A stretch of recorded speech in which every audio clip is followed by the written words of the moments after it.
The Isle of Man's native language and status as the world's first whole-nation UNESCO Biosphere Reserve were highlighted at the Celtic Forum in Scotland this month.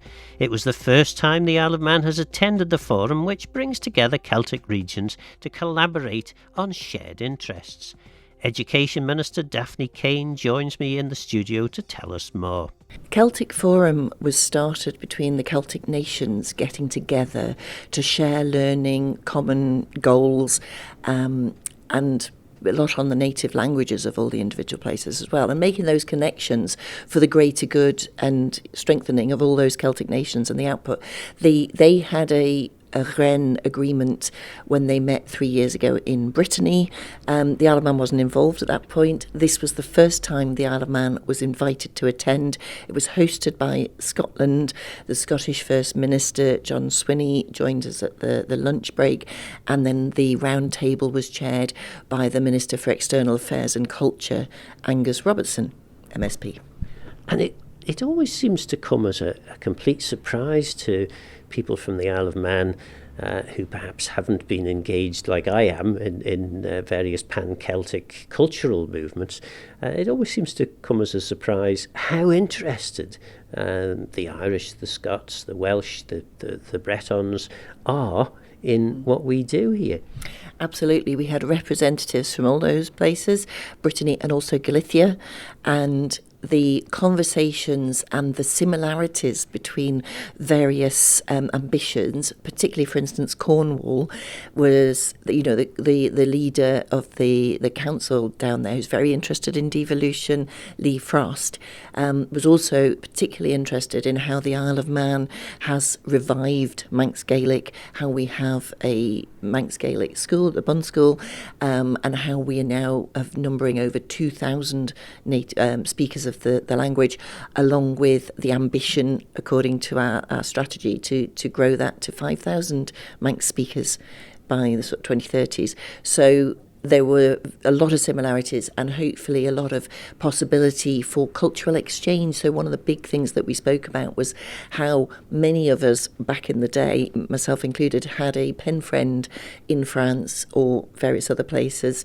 and how the contacts that you had and how the exchange visits that then take place benefits the learning of languages, both modern and old ancient Gaelic, Breton, and all. It was fascinating and really useful. So for me to come away with renewed purpose as to how we can engage with all the other Celtic nations for our mutual benefit, and also I was able to promote the fact that we have the Celtic Business Forum that the Isle of Man is hosting in April. We already have representatives from many of those nations attending in this business forum that's run by the Department for Enterprise Business Agency, and that was really exciting. So it would be lovely to see more contact from the political levels to do with that business forum. And for the future, the expressed hope was that we can ensure that the Celtic Forum continues to meet every 2 years at least, and involving the nations, and in the meantime to facilitate that exchange of information that was discussed on Monday. And these sorts of things, they're not just the obvious stuff, which is shared culture, linguistic similarity in some cases, the possibly tourism-related stuff. I recall being at a Celtic business forum in the very big Inter-Celtic festival down in Brittany, at which the head of NASA had turned up. And these sorts of things in terms of business, they can have a big impact for us here in the Isle of Man. They can indeed. We were treated to a tour in the morning round the NMIS, the Scottish Institute of Manufacturing in Scotland, and the possibility for connections into that were intriguing. Actually, we saw robots in action, and we heard how they have a showcase. They have interns who come and fix an engineering problem, generally getting employed by the company that's posed the issue the student works on, and then there's a showcase of the outcome of all that work, where very many international manufacturing businesses are attracted to see these students, and the level of innovation that goes on, and bringing that back to us as a Celtic nation, and quite a modest nation if you take the Isle of Man in that context, by maximising those links and those connections and the genuine Celtic connection. We are much bigger if we are part of that network than trying to operate on our own. Then specifically this conference that you attended, I mean, what was the purpose? Because they usually have some sort of theme. What was the theme, the main sort of part of the business? There were 3 themes. The first one, appropriately, is Celtic connection, and cooperation. So that one was, again, all the issues that we face in our individual nations, and how with Celtic cooperation we can find opportunity for small nations to share information, participate in other forums. Hopefully that, as I said, all of those nations attending the Celtic Business Forum that the Isle of Man is hosting, but also the British Irish Council and others, and identifying that connection that is a wonderful advantage for the Isle of Man and those other nations to share. The other subjects that we then went on was cultural exchange, looking at how through, and this is wider probably than just language, but also extending into the music, festival and dance. And I was able to talk about Scran being so successful and recognised and hugely exciting, actually, in terms of them going to the BBC Youth Proms, the explosion since we've declared the Year of the Manx Language, having so many, I think it's the various many different ideas that have come forward and are being supported through Culture Van, and also having GBIN as the network for promoting the Manx language. We are in a very good position, and I think that hopefully that's been heard by the other Celtic nations, and we can all learn from each other in terms of what works to go for common goals. But the benefit of having the language, but then the addition of having all the other cultural activity. So I was very pleased to speak about that. Also that the Isle of Man, as we know, has been showcased and a regular attender at Lorient Festival into Celtic, and also Galicia have a major festival. They would be very pleased to see representatives from all the Celtic nations attend.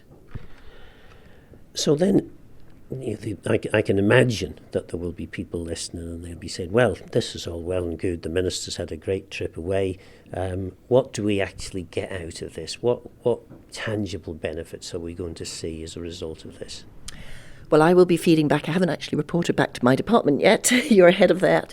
So on Monday, I will have a catch-up with the department. I've shared my notes, which I've already shared with the comms team who put the information out. And I should say, for anyone from the department listening, obviously the interview is going out on Monday after your department meeting, so we're okay.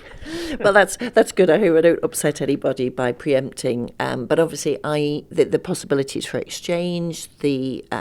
There was a suggestion we could start a directory of participating schools who are interested, for all the benefits that cultural exchange visits have, and that long-term benefit of having a friend in a different country, particularly with an interest in minority languages or in the culture and the cultural output and artistic output of that place. There was suggestion. Another part of it that we looked at was this renewables and innovation, particularly from the manufacturing side. Well, the Isle of Man has a very big manufacturing offering, but the possibility of, firstly, those nations attending our Celtic Business Forum, April the 16th, I think it is, and then in the future for me to pass on those contacts through the business agency, perhaps to go to our industries on the Isle of Man with a look at what NMIS is doing up in Scotland and other places, because it's a very big world out there. But having these connections is an introduction and a first step into benefiting us here as much as our Celtic neighbours. And in terms of political representation, I mean, you've mentioned there Angus Robertson, who's one of the stars in the Scottish National Party government in Edinburgh. almost forgot where where the Scottish Parliament was based.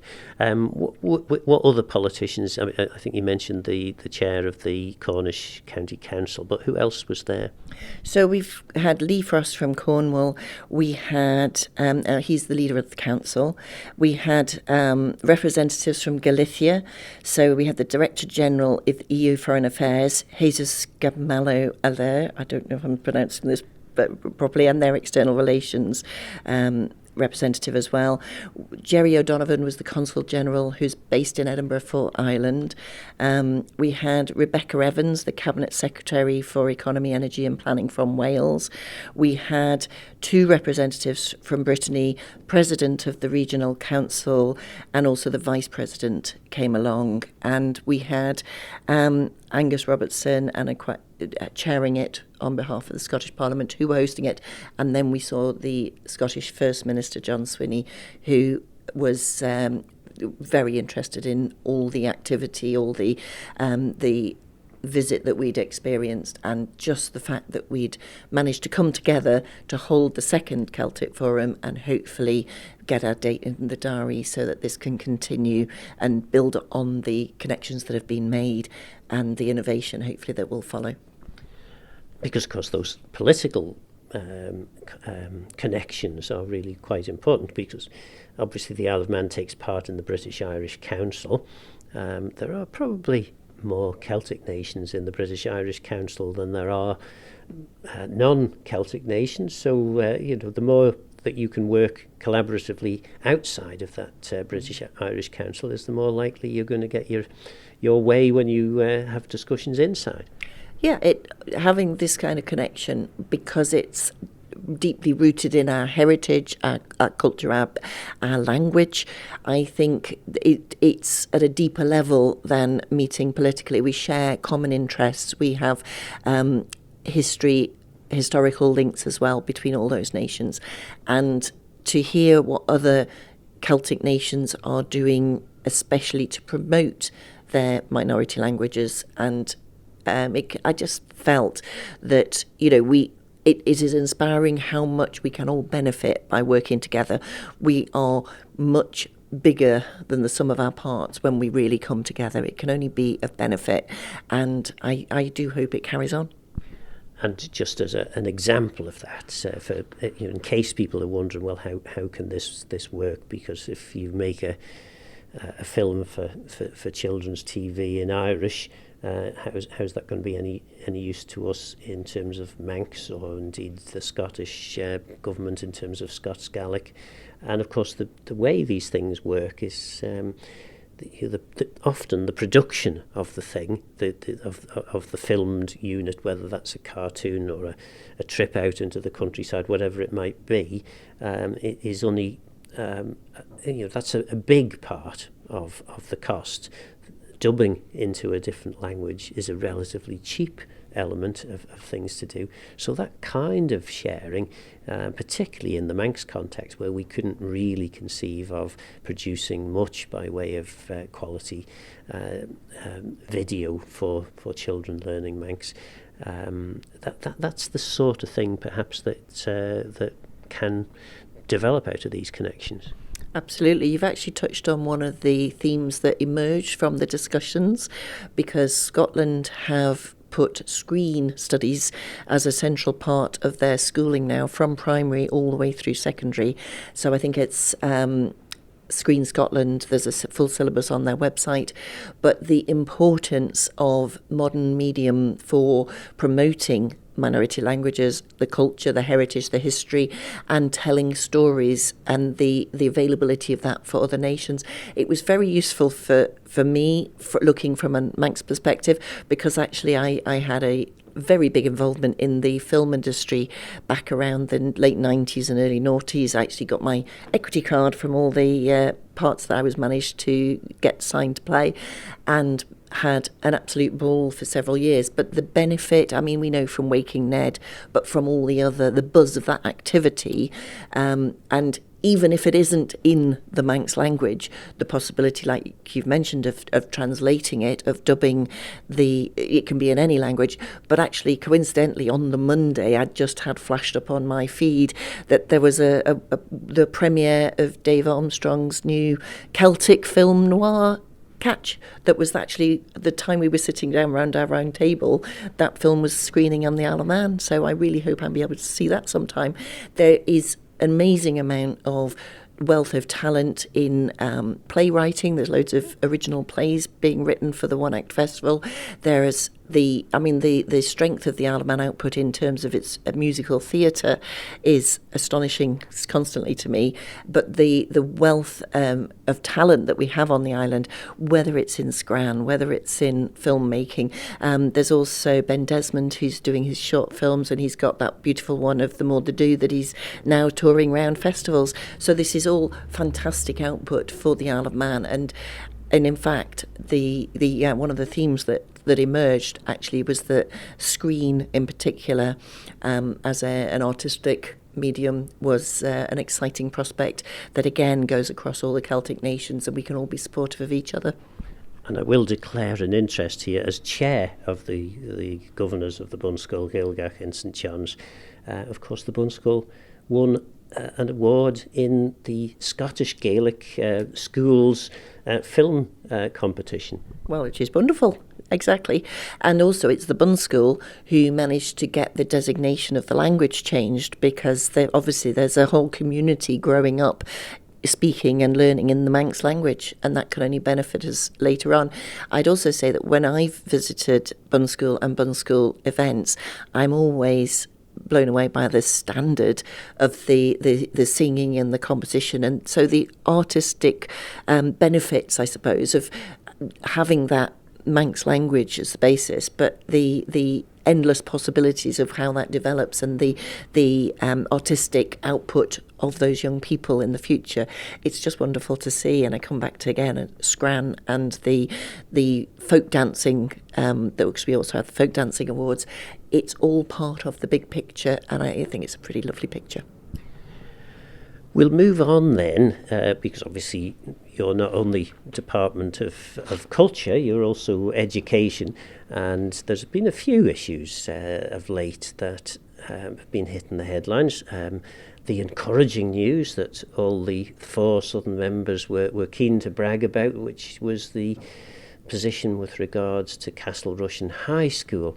Now, call me a cynic, but I am aware that the new Treasury Minister is probably one of the only non-Southern members, or indeed non-members who have an involvement with the Department of Education, who has actually spoken about the Castle Rushen High School, and he was far from charitable in what he had to say. He seemed to think that there were other greater priorities than Castle Rushen High School. Should those of us in the south be concerned? I don't think you should be concerned at this point. I remain absolutely committed to the development of Castle Rushen High School, and we are actively engaged in a process that will provide us with a maximum development price. So there are steps to go through, and obviously it will need to be considered. I would hope to be bringing it before Tynwald for approval once we get to that point, and I hope that, as we've previously stated, it will be by July this year. But timescales are very tight, as you can imagine, with a proposed development of this scale. But it is critical that we follow due process and hopefully get to an achievable outcome, which is what we all want. Alongside the development of the Castle Rushen proposal, I'm also very keen to see movement on the QE2 STEM block or STEAM block, and the proposals for that. We're working with Treasury. I'm hoping to have a discussion with the new Treasury Minister, but I mean, you'd have to ask him about his own position. I would say that the previous Treasury Minister was not from the south. In fact, he was Ramsey based. So I don't think when we are reviewing, and certainly myself from the Garth area, when we look at our condition surveys and the other data that we are drawing in to review our school estate and set the strategic direction for the education system that we want to see on the island of the future, it is very much down to the demand, the population spread, the numbers of births, and the number of additional need that we're now seeing coming through our schools.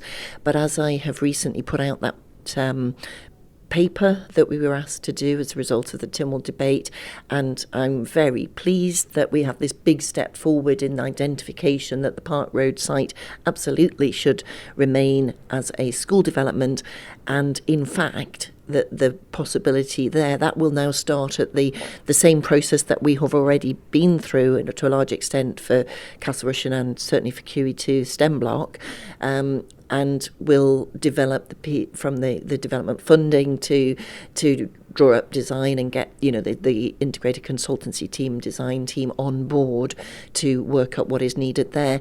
But I can't deny it is a very complex process that the government has, and absolutely we do need that robust scrutiny to bring forward multi-million pound developments.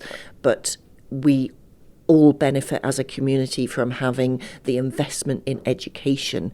So that is something that I am committed to, and I am driving as hard as I can through that process to get these things over the line. It will be when it is possible to be brought back and when it is ready, but it is still very much in the ambition of the Department of Education, Sport and Culture that we will see movement both with Castle Rushen High School and the QE2 STEM block.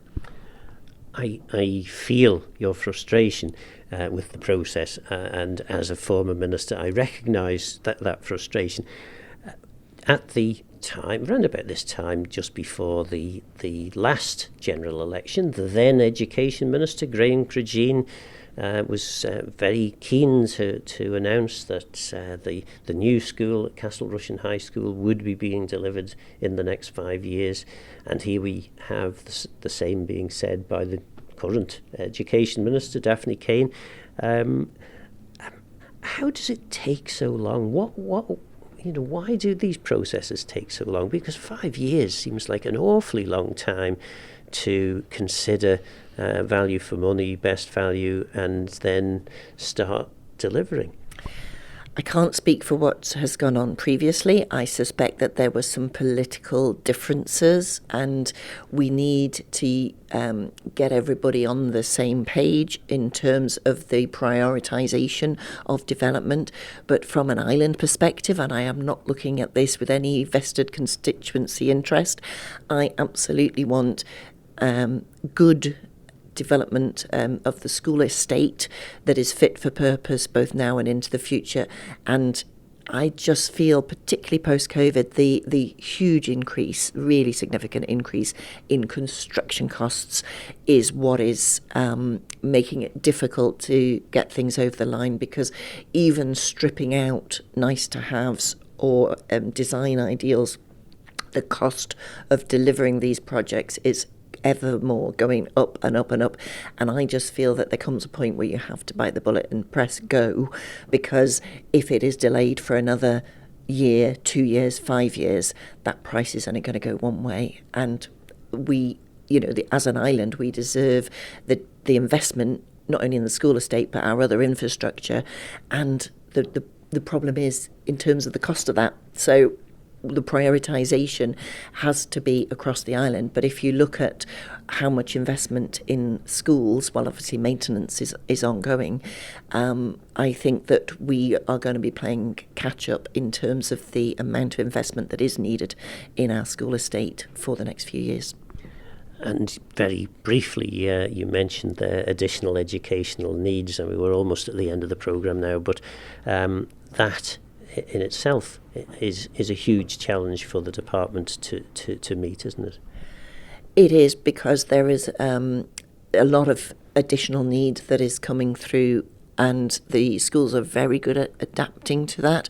But as an island, we need to make sure that the provision across the island is positioned and allocated in the best way it can to meet the needs of all in the community. But, as a society, we're not unique in seeing this. We see this elsewhere. We as a government, duty is to ensure that all children of school age receive the education, and that is what we are gearing up to deserve. But yeah, the part of the proposed development for Castle Rushen High School does include an AEN provision.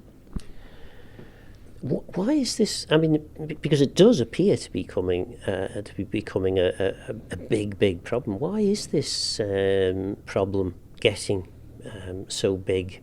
Because it, I don't know. It appears, certainly from the casual observer's point of view, to be a much bigger issue than it ever was before. I think you're right, but I'm not a sociologist, or I'm not. I think that there are elements here that we work with our child first policies. We work with the public health department. There is a lot of focus going on to the early years, the preschool years. I had a really interesting visit to the PSAC, the Preschool Assessment Centre in Pulrose this week, and interestingly, I met a parent. I saw some of the children that they are having into sessions, and there is a lot of input, I suppose, at the early years. The facilities, the provision we do provide are really wonderful, but I suppose with the increasing demand, they can be stretched a bit thinly. So it's how we develop that, how we give them the additional space and resources required to ensure that the early help is provided in the early years. And it's multi-agency. It isn't just starting from the school age time. It starts before that, and that is something that is a very current focus. That was Garth MHK Daphne Caine. So what do you think? Will Castle Rushen High School ever be replaced? Could the new Celtic Forum actually deliver on its promised ambition? Don't forget this programme is available as a podcast. For now, I'm Phil Gaughan. Gora Maios and Geistachrom. Thanks for listening.